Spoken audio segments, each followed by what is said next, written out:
All right, so it's the middle of the day, and I'm taking a little break right here on the steps of the U.S. Capitol.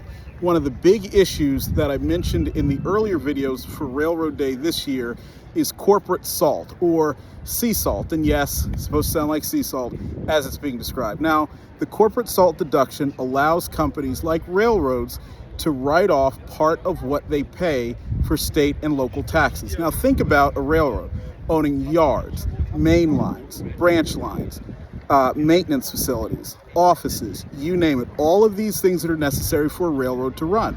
Well, for a long time, states and localities would tax railroads heavily on their property, and they did it for a simple reason.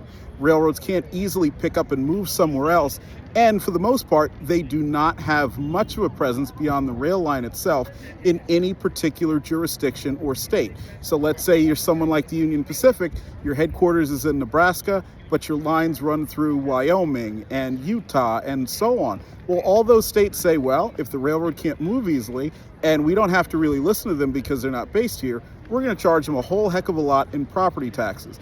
Now, in the 1970s, this was modified slightly by the 4R Railroad Reorganization, the 4R Act. I got to make sure I get the exact name right there. That was part of Conrail, but it still remains a problem, so much so that CSX, Conrail, and others went to court against New York State in the 1990s and 2000s for their excessive taxation of railroad property. Now, as the Trump tax cuts are being debated, their extension, one of the so-called pay-fors, which is where politicians say that they want to increase the amount of money coming from somewhere else in order to compensate for a tax cut that is being given out, has been discussed, is corporate salt. And so this would impact railroads in a very, very major way.